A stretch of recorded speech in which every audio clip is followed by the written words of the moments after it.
I think that's part and parcel of the territory.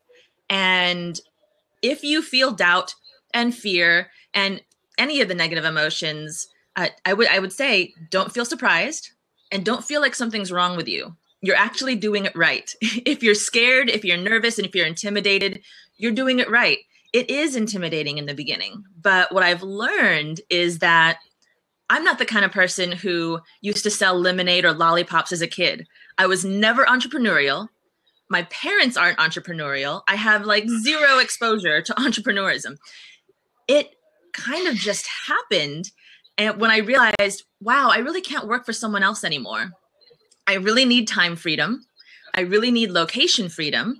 And I wasn't sure if I was going to be able to make it. I wasn't sure if I was going to be any good at it. And what I learned along the way is it's all about three things. Number one, stay determined. You're going to make mistakes. That's going to happen. That's how all of us humans learn. So long as you stay determined on reaching your goal and just keep moving forward, those are the people that succeed. Number two, be able to learn. Take the time to watch what's happening as you are, one, learn from a mentor, but as you're implementing those steps, learn from them. Like, oh, that didn't work. Okay, let me tweak this. Let me change this. Just keep staying in that learning place. So long as you can learn from what's happening in your business, you're gonna grow. And then the third secret sauce that I've seen across all the humans that I've worked with, including myself, is the emotional intelligence piece, which is learning how to not listen. Like, you're gonna have negative thoughts. You're gonna have doubts, but don't buy into them. Doubts and fears and negative thoughts, they're natural. It doesn't mean they're true. So just, you hear them and you're like, all right, those are some doubts. Those are some fears. Okay, don't buy into them. Don't believe them. When you feel the anxiety, when you feel the fear, try to just kind of, all right, thanks. This is some old school stuff, probably from my childhood, maybe inherited from my family tree. I'm just going to try to put that aside, or just move right through it. Be scared, but do it anyways. I think I've done that for almost all of my career. Feel the fear, do it anyway. Wow, that's a really cool quote there. You know, feel the fear and just do it anyway. That's really cool. So now I gotta ask, because you mentioned beforehand, we met through actually Blab, where live streaming has really taken off in a lot of ways. So can you share with us about your journey, like how you got into live streaming and how has that got you to where you are right now? I was actually going to start a podcast, and I was getting all ready and sorted to get it started. And then my podcast coach, my podcast mentor said, hey, have you checked out Periscope? And that's a live streaming platform. So I just hopped on there to check it out. For some reason, I thought that's for kids. That's like Snapchat. It's for kids. It's not for me. I heard it go by. I never really looked into it. And so I got on there and took a look at it, and I was blown away. I was so impressed with what live streaming was doing for social media, for content creation, for connection, for reaching an audience, for nurturing that audience, for developing community. And so I hopped on there, and this is another example of, I'm a public speaker, but when I hopped onto Periscope, I was still nervous. It's a new platform. It's new technology, trying to get, sorted on there. Just did it anyways, did it through the nervousness, and things just blew up completely unexpectedly. And I started to become well known on the platform, and I grew a community called the Love Tribe Ninjas. And the thing that was live streaming has opened so many doors in my life. It's just had a domino effect. So meeting more people, getting more exposure, more invitations to speaking engagements, more clients, building an audience, developing and growing a community. It helps you get your message out, and you get to help more people. But then something else happened. I mean, those are all wonderful things for a person, for a business. The next level thing that happened was that I started getting sponsors, and brands started reaching out to me, and I started working with brands, Microsoft, Intel, Oculus, lots of amazing experiences from that, even unique experiences. I had a brand take me out to South by Southwest, and they said, look, we just want you to do what you normally do on live streaming. Just go out have fun at South by Southwest, and just start your streams letting people know that this stream is sponsored by our brand, but then just go and do your thing and have fun.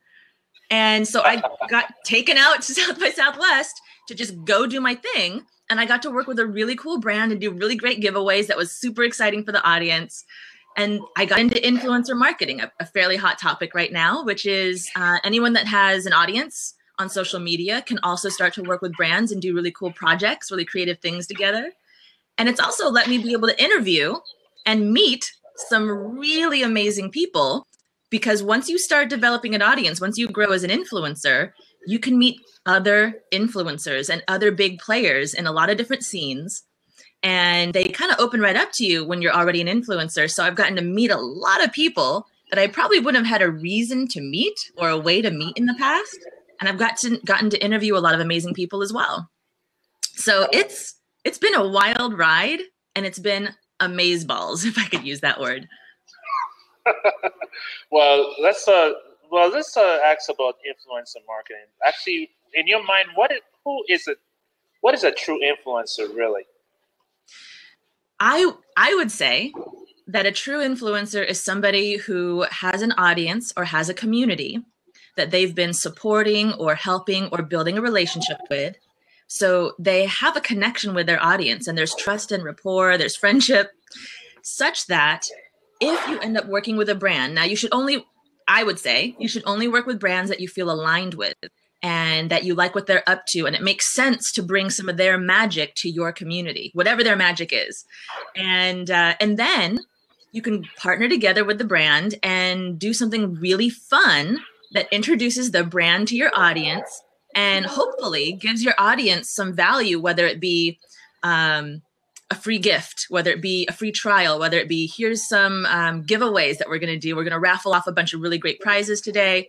So there's lots of different ways that you can kind of make new relationships between some businesses that are up to really great things and a community who would find value in those services or products. It would help them in their personal life. It would help them in their business. So it ends up being like you're creating a family.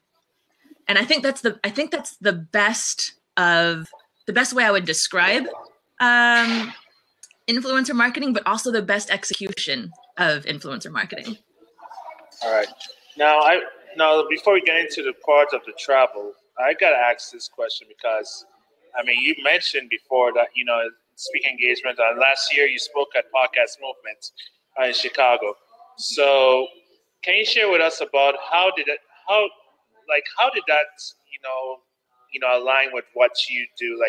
Like what did you share with the audience about, like, say, live streaming, about how podcasters can get into the live streaming game? Oh my goodness.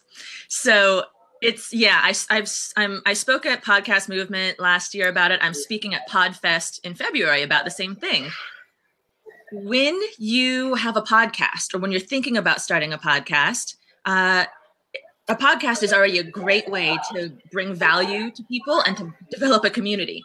However, with podcasting, you're pre-recording it, and there isn't always a way for an audience to get to engage in real time, or for you to really be in conversation and nurture that audience. And live streaming is an amazing way to bring your audience in even deeper and to build an audience and to reach new people that come into you and start following your podcast. And with live video, one, they can see you, and that builds a lot of rapport. Two, they can interact. They can ask questions. There's the comment area, so they're part of the show. Ideally, if you use it while you're interviewing, at the very end, you might not be recording for the podcast, but you might do a little bonus session Q&A live for the people that join you live. And that gives them an incentive to come to the live video. They get to ask you questions as the podcast host. They get to ask your guest questions. So that brings a lot of extra value and fun to the game. And it's a way to, one, because whatever platform you're on, usually people can share out, which means new people are finding you, the podcaster, and your podcast. And then because they see you regularly, it's a fantastic way to nurture the relationship because then they stay with you longer. Then they come and listen to more, download more of your shows. They want to show up to the live videos. So it's like a booster shot for connection. It's like a booster shot for building an audience faster and easier. And for most platforms, it's free. So it's a free way to build your audience even bigger and nurture them so they stay with you, so that you have that loyalty, because you're building a tribe, you're building a family. So it's fantastic for all of those things. I am totally in love with live video. Definitely agree. So now I'm going to ask this. Now I'm going to ask about, you mentioned